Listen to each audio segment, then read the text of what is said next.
টংলাত mister Natwarlal mister Natwarlal ৰূপে বিশাল জাগাত লুটি নিলে 10 কোটি টকা।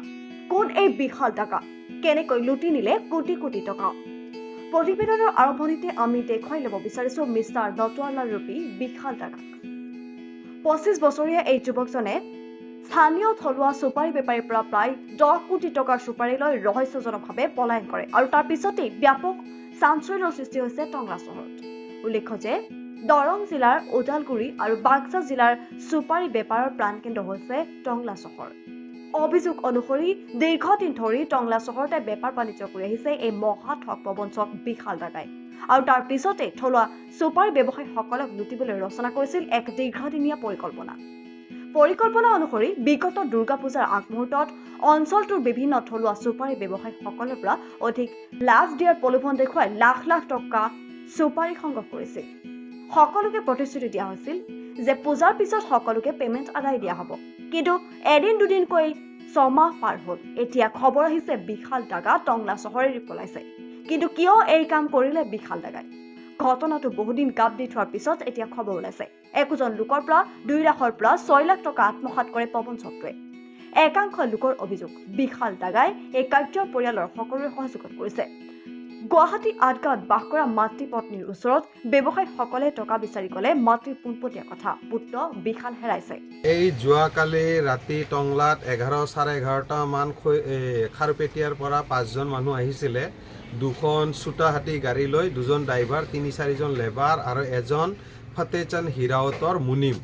এই 5-6জন মানুহ টংলাত আহি বিশাল ডাগাৰ ঘৰৰ পৰা গোটেই ফাৰ্নিচাৰ লৈ যোৱাৰ সংক্ৰান্ত যেতিয়া ৰাইজে গম পায় তেতিয়া সিহঁতক ধৰি সুধিলে যে কোনে পঠিয়ালে বা কি, তেতিয়া তেওঁলোকে ক'লে ইয়াত টংলা ৰাইজৰ বা গৰিয়াজাৰ, গোৰেশ্বৰ, কলাইগাঁও, খৈৰাবাৰী, ডিমাকুচি এই অঞ্চলৰ চুপাৰী বেপাৰীৰ নাই ক'লেও 7 কৰোৰ বা 8 কৰোৰ টকা লৈ ইয়াৰ পৰা লম্পটৰ দৰে পলায়ন কৰিছে বিশাল ডাগা বুলি।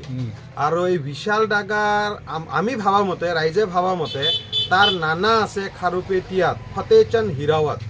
তেওঁৰ মাৰ্গদৰ্শনত বা তেওঁৰ ষড়যন্ত্ৰৰ এই ঘটনাটো ঘটিত কৰা হৈছে। কাৰণ ফতেচান্দ হিৰাৱতে নিজৰ জীৱনত 2বাৰ নে 3বাৰ গণেশ উল্টাইছে, মানে ৰাইজৰ টকা লৈ নাই বুলি ডিক্লেয়াৰ দি একদম নীলাজৰ দৰে বহি তাৰপিছত আকৌ কাৰোবাক ছেটেলমেণ্ট কৰি 10-20% কৰি দি পেলাই ছেটেলমেণ্ট কৰি তেনেকৈ 3বাৰ তেওঁ কৰিলে।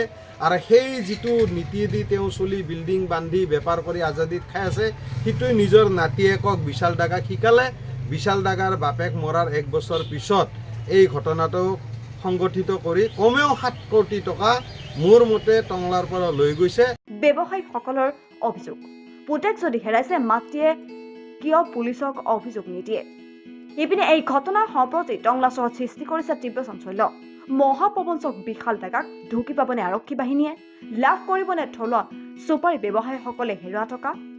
আমি সৰু মানুহ, গাঁৱৰ মানুহ, চুপাৰী নিজৰ গাছৰো আছে, অলপ কিনি পেলাই ইয়াক বিশালক দিলোঁ। বাকী 1 মাহ পিছত পইচা দিব। 5,14,010 টকাৰ মাল দিছোঁ, 1,14,000 টকা দিছে 10 টকা আৰু 4 লাখ টকা বাকী আছে। দুৰ্গা পূজাৰ সময়ত দিয়া কথা আছিল, এসপ্তাহ আগত দিয়া নাই। আৰু আজি পইচা বিচাৰিলে ফোন মাৰিলে হাম পূজা কৰ ৰহা है अभी नहीं, ফালনা দিন নাই। এনেকুৱা কৰি বহুত মেছেজ দিলে, মোক 4বাৰ মাতিলে ইয়াত পইচা দিম, आज मैं आओ 2,45,000 देगा, কাল आओ इतना देगा।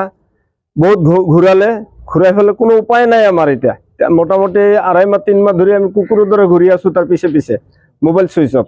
সি পলালে। মোৰ পুপানীৰ ঘৰ, মোৰ নীলধৰ কুমাৰ। মই 2,31,100 টকাৰ চুপাৰী দিছিলোঁ, 1 মাহৰ বাকী দিছিল। 1 মাহ মই এটা চাব লাগিব শ্লিপটো। বিশাল ডাগা মাল দিছিলোঁ, 1 মাহ পিছতে পইচাটো পেড কৰিম বুলি কৈছিল। তাৰপিছত মই পইচা নিব আহোঁ, মানুহে নোহোৱা হৈ থাকিল। ফোন কৰিলেও switch off, mobile switch off. SIM team ওলাই দিছে নেকি।